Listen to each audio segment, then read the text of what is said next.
Hi and good morning. It is Jane today here from the AAC Language Lab, and we are going to talk today about a new lesson plan. So this is one that we just recently created and posted to help our kids kind of understand what is going on in this world. So a lot of our students may be wondering, why can't I go to school? And why are my parents a little bit nervous?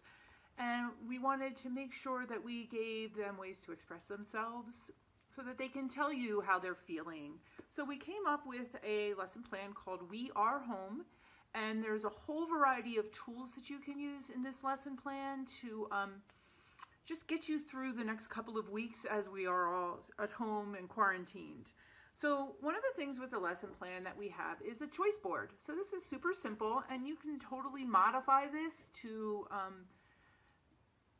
reflect what you have at your house, but this board will allow a student to make a choice about an activity. And so if they don't have all of these activities on their device, this could also be used as a manual communication board, so they can say, I want, and then tell you what they want to be able to do.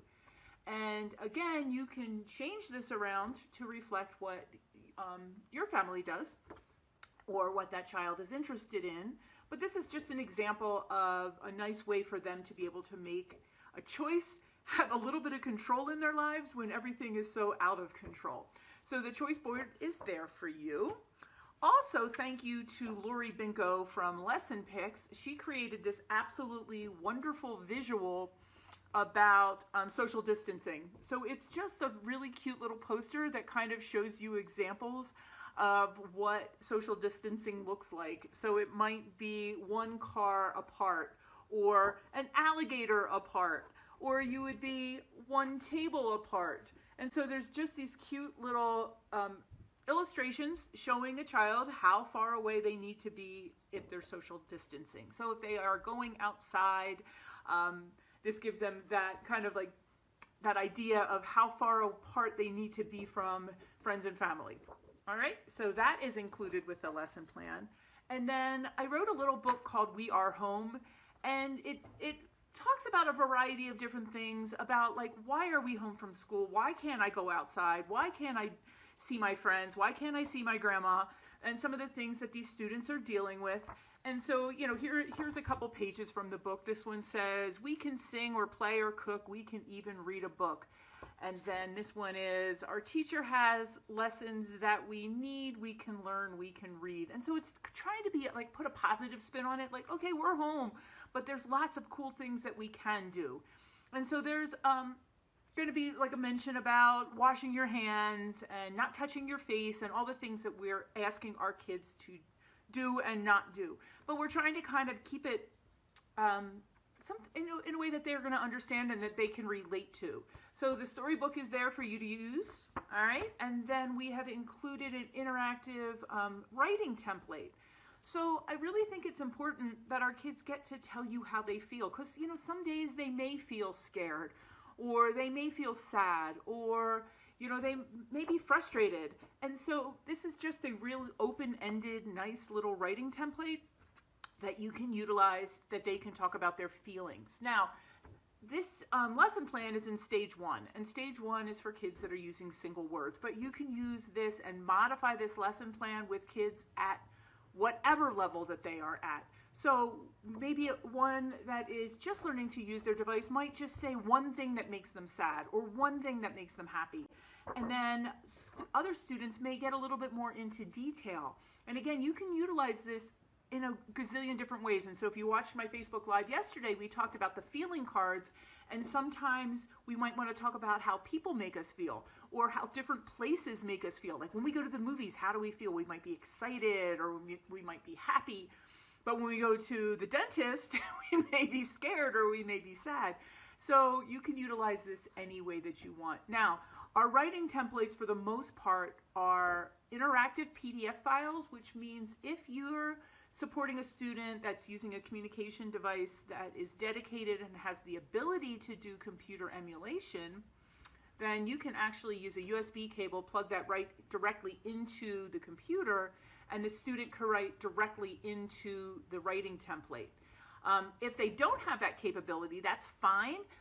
You can just simply transpose it. So you can either have this on the computer or you can print this out and, you know, use it with the whole entire family. Use it with all the siblings, and they can all talk about how they're feeling. All right, so that is another tool in your toolbox that you can use to get kids to be able to talk about things. All right, we have some really, really fun activities. So we have some scavenger hunts that we have created because some of our kids need to get up and they need to move around, right? They're in the house.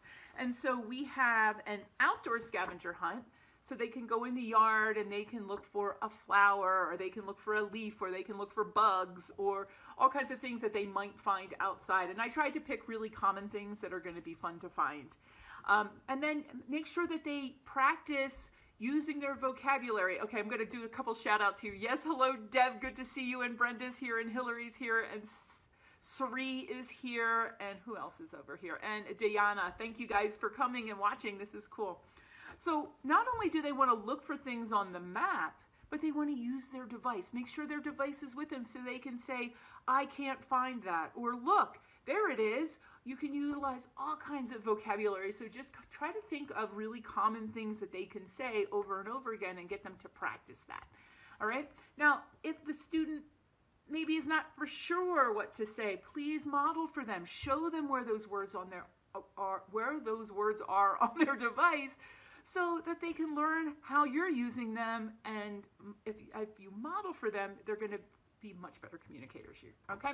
Outdoor scavenger hunt. We also have an indoor scavenger hunt, and this one is a little bit different. So we're not looking for specific things, but we're giving you categories of things that they can look for. So for example, find something crunchy, find something loud, find something small, big, heavy, thin, thick. All right, so we're looking at adjectives, and they can go around the house and try to find things that in a variety of different ways. And this can kind of be fun. So you might find some interesting things that they find that you never thought that they would find. And again, encourage them to use their device while they're playing this game. So, and look, there it is. And sorry about that. So utilize that vocabulary as they're playing the game, okay? And again, model if they're not for sure where things are. Then we have a scavenger hunt for core vocabulary. And again, you can utilize this many different ways. So you can play this for the words that I put here as an example, or depending on what that student is working on and what the teacher and their speech therapist is telling them that they need to be working on, you can change this around any way you want. So just put sticky notes over top and have them find different words, like make it super simple. So maybe one kid might be working on plurals. Maybe one kid is working on past tense verbs. Somebody else might be working on describing words. So you can change this around any way you want. These games are meant, we call it repetition with variety. So you can play it a variety of different ways. So you have the basic game and you can change it any way you want. All right. Then one of our fabulous Saltillo reps, Camber, her son graciously volunteered to create this game for me. So Grady, here's a shout out to you if you watch this. Grady loves Legos, and I'm not for sure how old Grady is. I think he's like 10 or 11. But Grady created this really fun tic-tac-toe game so that the student can not only use their device to ask for things and to tell you what they're doing, but you can use this, it's the classic Lego set that he said he made all of these from, but they're just little things that they can make with Legos. So there is a sheep and a truck and a pencil and a frog and a horse and a mailbox, all these kinds of really cool things. And if they need help doing that, he also included a cheat sheet that shows you all the Lego parts that they need to play tic-tac-toe. So yay for Grady for doing this for me. I'm sure he was bored at home and was looking for something to do, but this made it absolutely wonderful. And I was so excited to give kids something really, really fun and creative to do as well. And then finally, on the site, on that within the lesson plan, we have manual boards that you can download that are going to have some of those fringe vocabulary words. I call them words from heaven that we might not necessarily need for the rest of our lives, but we might want to talk about those things now because they're current and important. So words like coronavirus and quarantine and social distancing and those things that the kids are hearing over and over again. And so that can just be on the side of their device, and they can talk to you and then refer to that if they need to. And so you can utilize those and download those and print those out as well. So this is a stage 1 lesson plan, and I posted the video for it earlier today. So there is a direct link to where to go to find all these fun materials. And just really excited to be able to give our kids a way to express themselves during this time, because I think it's really important that kids have a way to talk to you about those kinds of things.